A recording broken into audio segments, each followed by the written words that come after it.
YSR Congress party జాతీయ plenary సమావేశాలకు మూడవ జాతీయ సమావేశాలకు మన అన్న మన ఆపద్బాంధవుడు మనందరి యొక్క పెద్దన్న పెద్ద దిక్కుగా ఉన్నటువంటి మన జగనన్న ఆధ్వర్యంలో ఈ ప్లీనరీ సమావేశాలకు విచ్చేసినటువంటి వేదిక మీద ఉన్నటువంటి పెద్దలు వైఎస్ఆర్ కాంగ్రెస్ పార్టీ అతిరథ మహారథులు ప్రతి ఒక్కరికి అలాగే రాష్ట్రం నలుమూల నుంచి విచ్చేసినటువంటి వైఎస్ఆర్ కాంగ్రెస్ పార్టీ వైఎస్ఆర్ కుటుంబ సభ్యులకు ప్రతి ఒక్కరికి పేరు పేరిన హృదయపూర్వక నమస్కారాలు తెలియజేస్తున్నాను. ఇప్పుడే సోదరి మహిళలు దగాపడ్డ డ్వాక్రా మహిళల గురించి చాలా సుదీర్ఘంగా మనందరికీ తెలియజేశారు. నిజంగా ఈరోజు రాష్ట్రంలో ఒక హిట్లర్ పాలన జరుగుతుందని మనం అందరం చూడొచ్చు. ఈరోజు ముఖ్యంగా మహిళలు ఎవరైతే ఆకాశంలో సగమని చెప్పుకుంటున్నామో, అన్ని రంగాల్లో మహిళా సాధికారతను సాధించాలనుకుంటున్నామో, కానీ అదే మహిళకు ఒక రక్షణ లేదు, భరోసా లేదు. ఇలాంటి పరిస్థితుల్లో ఖచ్చితంగా మనకు ఒక అండ కావాలి, ఒక భరోసా కావాలి. అలాంటి అండే మన జగనన్న.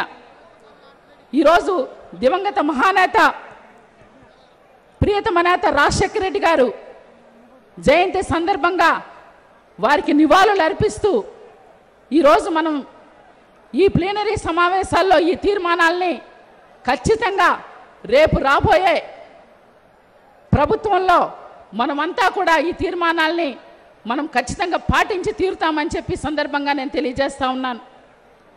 ముఖ్యంగా నిజానికి చెప్పాలంటే ఒక్క దగాపడ్డ డ్వాక్రా మహిళలే కాదండి, అన్ని వర్గాల మహిళలు, విద్యార్థులు, ఉద్యోగస్తులు, ఎందుకంటే ఉద్యోగుల గురించి మాట్లాడాల్సిన బాధ్యత నా మీద ఉంది. చింతమనేని ప్రభాకర్ అనే ఒక నరరూప రాక్షసులు లాంటి ఎమ్మెల్యే వద్ద వనజాక్షి అనే పాపం ఉద్యోగి ఎంఆర్ఓ అని పాపం ఇసుక మాఫియాలో ఆయన తప్పు చేసి ఆమెను హింసించినటువంటి తీరు మనం అందరం చూసాం. కానీ ఈరోజు వనజాక్షిదే తప్పు, చింతమనేని ప్రభాకర్ది కాదు అని చెప్పి ఈరోజు నిజంగా ఏదైతే ఈ కమిటీలు ఉన్నాయో, ఏదైతే చంద్రబాబు నాయుడు ప్రభుత్వం ఉందో చెప్తా ఉంది. అంతేకాదు పక్కనే ఉన్నటువంటి నాగార్జున యూనివర్సిటీలో అపము శుభము తెలియనటువంటి అమాయకురాలైనటువంటి రిషితేశ్వరి ఆత్మహత్యకు గురవుతే దానికి కారకుడైన బాబురావు లాంటి నయవంచకుడు అండ ఈరోజు తెలుగుదేశం నాయకులుండి అది కూడా ఆ బాబురావు ప్రిన్సిపల్ చేయలేదని నిర్ధారిస్తున్నారు. ఇలా చెప్పుకుంటూ పోతే గల్లీ నుంచి మన రాష్ట్రం అంతా కూడా, ముఖ్యంగా మా గిరిజన మహిళల్లో మొన్ననే పర్యాటక కేంద్రంగా చెప్పుకున్నటువంటి లమ్మసింగ్లో ఆదివాసీ గిరిజన మహిళలు, బాలికలు సాంస్కృతిక పండగ చేస్తుంటే ఆ జాతర చూడడానికి వస్తే నీచ నికృష్టంగా ఒక తెలుగుదేశం ఎంపీటీసీ కుమారుడే ఆ బాలికల్ని అత్యాచారం చేసినటువంటి పరిస్థితి మనం చూస్తూ ఉన్నాం. ఇలా ఏ వర్గాన్ని కూడా ఈరోజు తెలుగుదేశం ప్రభుత్వం విడిచిపెట్టలా. ఎందుకు చెప్తున్నానంటే ముఖ్యంగా ఏదైతే ఈరోజు మహిళలుగా మనం చాలా గర్వంగా మహిళా సదస్సులు మనం ఏర్పాటు చేసుకొని మార్చి 8ని అంతర్జాతీయ మహిళా దినోత్సవంగా మనం చాలా ఘనంగా మన ప్రాంతాల్లో సభలు ఏర్పాటు చేసుకుంటుంటాం. మాట్లాడేటప్పుడు మహిళలు ఇంతకెదిగాం అంతకెదిగామంటున్నాం. కానీ ఇదే అమరావతిలో అమరావతి సాక్షిగా జాతీయ మహిళా సదస్సు పెట్టి మహిళా సాధికారతను సాధిస్తున్నటువంటి చంద్రబాబు నాయుడు ప్రభుత్వం, ఆ రోజు స్వయాన స్పీకర్ గారు, ముఖ్యంగా మన రాష్ట్ర మహిళా అధ్యక్షురాలైన రోజా గారిని ఎంత నానా హింస పెట్టి ఆమెను ఒక దొంగలాగా కిడ్నాప్ చేసి చాలా మానసికంగా శారీరకంగా హింసపడినటువంటి మన తీరును చూస్తాం. ఇదేనా చంద్రబాబు నాయుడు నువ్వు చేస్తున్నటువంటి మహిళా సాధికారత? నిజంగా సభలో చాలామంది మహిళా ఎమ్మెల్యేలు మాట్లాడారు. ముఖ్యంగా దళిత ఎమ్మెల్యే అని చెప్తున్నటువంటి అనిత ఈరోజు మహిళలకు జరుగుతున్న దాడుల గురించి కానీ అత్యాచారాల గురించి మాట్లాడాల్సి వస్తే అసెంబ్లీలో మేము మాట్లాడితే మా మైకులు కట్ చేస్తారు, మాకున్నటువంటి అవకాశాలని గొంతు నొక్కేస్తారు. ఏదైతే చట్టసభల్లో మనం చెప్పి దానికి ఖచ్చితమైనటువంటి భరోసాని రక్షణ కల్పించాల్సినటువంటి ప్రభుత్వం ఈరోజు ప్రతిపక్షం గొంతు నొక్కేస్తూ ప్రతిపక్షం మాటని వినుకోకుండా మహిళల్ని హింసించేటటువంటి తీరుని మనం మీడియాలో చూస్తూ ఉన్నాం.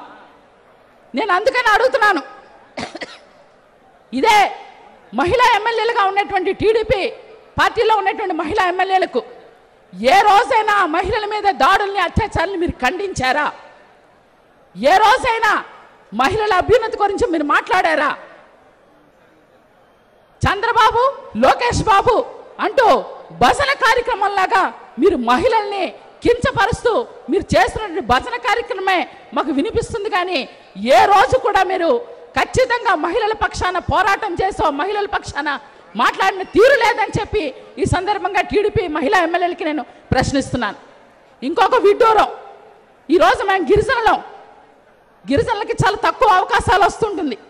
అలా మా అవకాశాల్లో వచ్చినటువంటి గిరిజన మహిళ ఎమ్మెల్సీగా ఉన్నటువంటి గుమ్మడి సంజారాణి గారు చంద్రబాబు నాయుడు గారిని ఇంకా లోతుల్లోకి తీసుకెళ్తే ఈరోజు పార్టీ ఫిరాయించినటువంటి కొత్తపల్లి గీత టీడీపీ మోచేతి నీళ్లు తాగి చంద్రబాబు నాయుడు కాళ్ళు పట్టుకుంటే ఈ గిరిజన మహిళ ఎమ్మెల్సీని పిలిచి నువ్వు కేసు విత్డ్రా అవుతావా లేదా, లేని పక్షంలో నీ మీద నేను ఖచ్చితంగా యాక్షన్ తీసుకుంటానని ఆమెను భయపెట్టి ఈరోజు నకిలీ గిరిజనురాలని కొత్తపల్లి గీతని ప్రోత్సహిస్తున్నాడు ఈ చంద్రబాబు నాయుడు.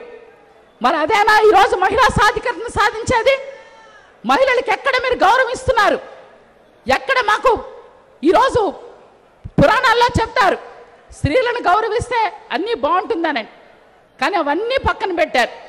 ఇక ఒక పక్కన మహిళలను ఈరోజు మా గిరిజన ప్రాంతాలలో విష జ్వరాలతో డయేరియా, మలేరియా, ఫైలేరియా, మరీ ముఖ్యంగా పౌష్టికాహారం లోపంతో, రక్తహీనతతో, అన్నమో రామచంద్ర అని మాకు అన్నం లేకోకుండా ఆకలి చావులతో గర్భిణీ స్త్రీలు, బాలింతలు, శిశువులు, మాతా శిశు మరణాలు జరుగుతుంటే విడ్డూరంగా చూస్తున్నాడు ఈ చంద్రబాబు నాయుడు. కనీసం చీమ కుట్టినట్టు కూడా లేదు.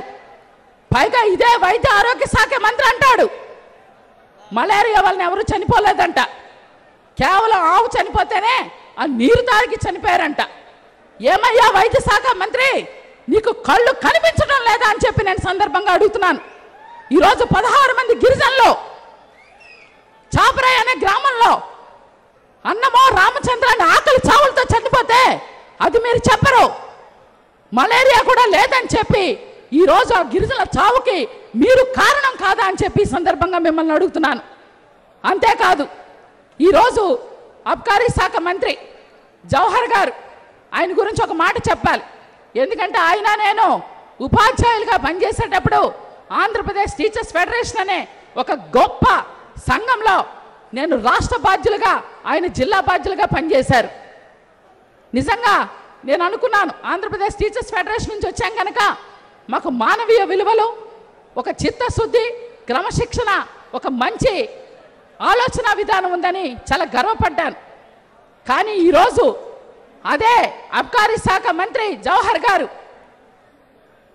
చంద్రబాబు నాయుడు మంత్రివర్గంలో చేరిన తర్వాత మరి ఆయన బుద్ధి ఏమైందో, ఆయన విచక్షణ ఏమైందో నాకు తెలియదు. కానీ బీరు హెల్త్ డ్రింక్ అంట, బీర్లో ఎవరైనా తాగొచ్చంట. ఇంకొక మాట స్టేట్మెంట్ ఇచ్చాడు, ఈరోజు మద్యం షాపుల్ని మూసేయడానికి సీసాలు పగలగొట్టొద్దు, ఏమైనా ఉంటే కనుక నా ఫోన్ నెంబర్కి ఫోన్ చేయండి, నేను సమస్యను తీరుస్తానంటాడు. ఏమయ్యా జవహరు, ఏ సమస్య తీరుస్తావయ్యా? ఈరోజు నువ్వు ఒక ఉపాధ్యాయుడిగా పనిచేసి ఉపాధ్యాయ వృత్తిలో ఉండి విద్యార్థులకు ఒక మంచి విద్యను బోధించి ఈరోజు బడులన్నీ మూసేస్తుంటే కనీసం మంత్రివర్గంలో ఉండి ఎందుకు బడులు మూసేస్తున్నారని ఒక్క మాట నువ్వు అడగలేనటువంటి మంత్రివి ఈరోజు బార్ షాపులు ఓపెన్ చేయాలి, ఆ బారుల్లో బీరుని హెల్త్ డ్రింక్గా ఇవ్వాలి. ఏమో నాకు తెలిసి రేపు పొద్దున్న మధ్యాహ్న భోజనంలో కూడా నువ్వు హెల్త్ డ్రింక్గా ఈ బీరుని సరఫరా పంపిణీ చేసే కార్యక్రమాన్ని చేపడతావేమో. అంతేకాదు ఇంకా మళ్ళీ దాన్ని సమర్థించుకుంటున్నావు. నిజంగా ఉపాధ్యాయ లోకమంతా నిన్ను చూసి సిగ్గుపడుతుంది. ముఖ్యంగా మరీ ముఖ్యంగా 2 రాష్ట్రాల్లో ఉన్నటువంటి ఆంధ్రప్రదేశ్ టీచర్స్ ఫెడరేషన్ సంఘం ఇంకా సిగ్గుపడుతుంది. ఇలాంటి నిర్ణయాలు తీసుకోవడానికి, ఇలాంటి ప్రణాళికలు వేయడానికి మతి చెడిన మీ చంద్రబాబు నాయుడికి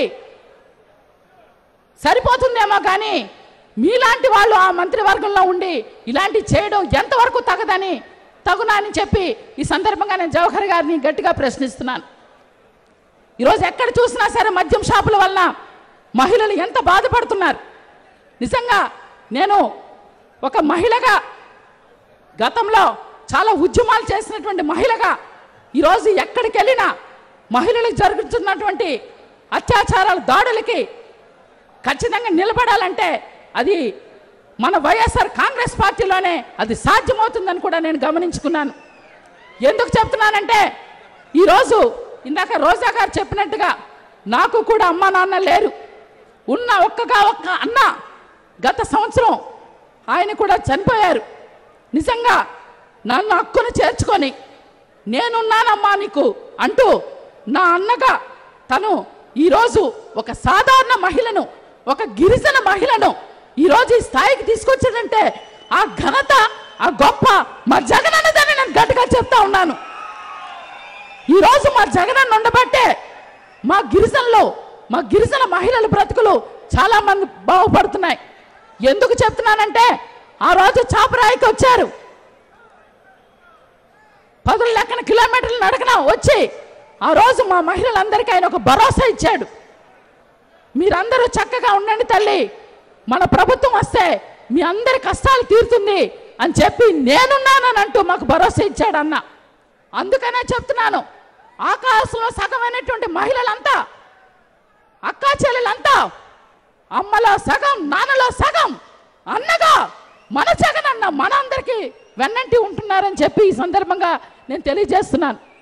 ఖచ్చితంగా ఈరోజు మనం మాట్లాడే పద్ధతిలో వస్తే ముఖ్యంగా ఈ జిల్లాకు సంబంధించి జాన్మోహన్ జిల్లా చైర్పర్సన్, నిజంగా ఆమె ఒక మైనారిటీ మహిళ అయినా ఈరోజు ఈ స్థానంలో ఈ జిల్లాకే చైర్పర్సన్గా పనిచేస్తూ ఉంటే ఆ టీడీపీకి సంబంధించినటువంటి మంత్రి రావుల కిషోర్ బాబు నిన్ను చంపుతానని ఆమెని మానసికంగా, శారీరకంగా చాలా ఇబ్బంది పెట్టాడు. అవన్నీ చంద్రబాబు నాయుడుకి పట్టదు.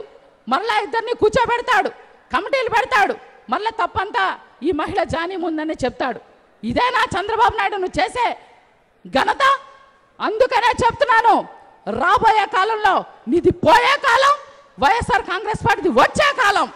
ఖచ్చితంగా రానున్న కాలంలో మా జగనన్న ముఖ్యమంత్రి అవుతారు, అయ్యి మహిళలకు, ముఖ్యంగా మా గిరిజన మహిళలకు అండగా ఉంటారు. మమ్మల్ని అందరినీ కూడా ఆదరించి ఏదైతే మేము గిరిపుత్రికలుగా ఉన్నామో మాకు ఈరోజు ఎటువంటి సంక్షేమ పథకాలు అందటం లేదు. ఇంకొక చిన్న ఉదాహరణ చెప్పాలండి.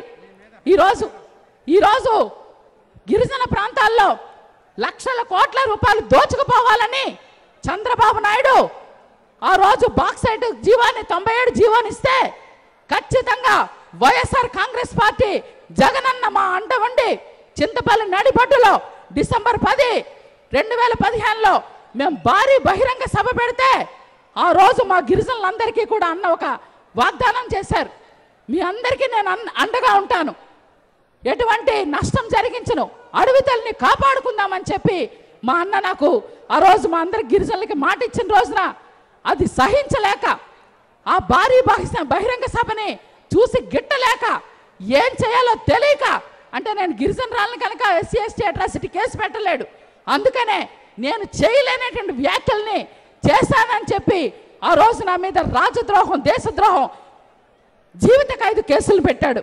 ఇదా నా సిగ్గుమాలిని ప్రభుత్వం అని చెప్పి చంద్రబాబు నాయుడిని ప్రశ్నిస్తున్నాను.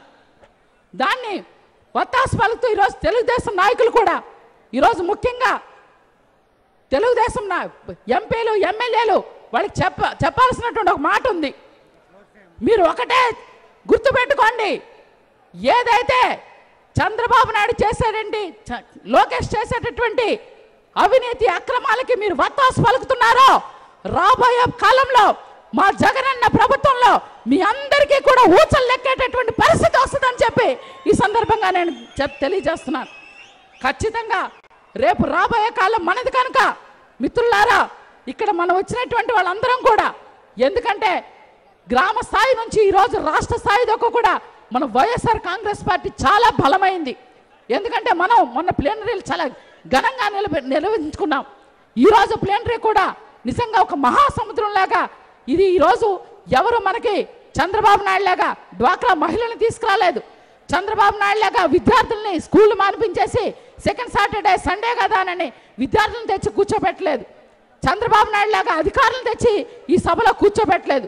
కేవలంగా ఇక్కడికి వచ్చినటువంటి ప్రతి ఒక్కరు కూడా కడుపు మండి విరక్తి చెంది విసుగు చెంది చంద్రబాబు నాయుడు ఖచ్చితంగా రేపు రాబోయే కాలంలో తుంగల తొక్కాలని వచ్చినటువంటి ప్రసాదానికి ఇచ్చారు కనుక రేపు మనందరి యొక్క ఆవేశాన్ని ఖచ్చితంగా ఓట్ల రూపంలో చూపించి మన అన్నకు ఈరోజు రాజశేఖర రెడ్డి గారి నివాళులు అర్పిస్తున్నామంటే ఆ అన్నకు రాజశేఖర రెడ్డికి పెద్దన్న గారికి బిడ్డగా జగన్ అన్నకు మనం అందరం అండగా ఉండాలని చెప్పి ఈరోజు నేను చాలా మీ అందరినీ మనం చేసుకుంటున్నాను. ఇంకొక చిన్న మాట, ఏ తండ్రి అయినా సరే తన కొడుకు పుట్టినప్పుడు సంతోషం ఉండదంట. ఆ కొడుకు అందరిలో సకల జనులు అందరూ కూడా మెచ్చుకునే విధంగా ఉంటే ఆ తండ్రి ఆనందానికి పట్టపగ్గాలు ఉండవు. నిజంగా అలాంటి పులిబిడ్డని మన రాజశేఖర్ అన్న మనకు జగన్ అన్నని మనకిచ్చాడు. ఖచ్చితంగా ఆ పులిబిడ్డ జగన్ అన్నని మనం రాజశేఖర రెడ్డి ఆశయాలు లక్ష్యాలకు అనుబంధంగా మనం పనిచేసి రేపు జగన్ అన్నని ముఖ్యమంత్రిని చేసుకుందాం. ఇదే చంద్రబాబు నాయుడు ఆయన అవినీతి అరాచకాలకు ముద్దు బిడ్డగా ఈరోజు పప్పు అయినటువంటి లోకేష్ని ఇచ్చాడు.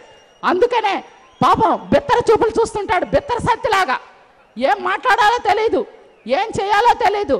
అలాంటి నాయకుల్ని రేపు తెలుగుదేశం ప్రభుత్వాన్ని తొంగలా తొక్కి వైఎస్ఆర్ కాంగ్రెస్ పార్టీని అత్యున్నత మెజారిటీలతో మొన్న మేమేదైతే 2014లో గిరిజన ప్రాంతాలంతా అత్యంత మెజారిటీలు ఇచ్చి జగనన్నని నమ్మామో, మీ మైదాన ప్రాంతాలు ఉన్నటువంటి ప్రజలంతా కూడా అలాగే నమ్మి అత్యంత మెజారిటీలతో గెలిపించాలని చెప్పి మీ అందరికీ పేరు పేరున నేను మనవి చేసుకుంటూ ఈరోజు ఈ దగాపడ్డ ఈ మహిళల గురించి మాట్లాడే అవకాశాన్ని ఇచ్చినటువంటి అన్న జగనన్నకు పెద్దలకు అందరికీ మరొక్కసారి నేను ధన్యవాదాలు తెలియజేసుకుంటూ, అన్న మా అందరికీ మీరు పెద్ద దిక్కుగా అక్క చెల్లెళ్ళకు అన్నగా మాకు అండాదండగా ఉండాలని మరొక్కసారి ఈ ప్లీనరీ సమావేశంలో మనస్పూర్వకంగా పాదాభివందనం చేస్తున్నానన్న. థ్యాంక్ యూ అన్న.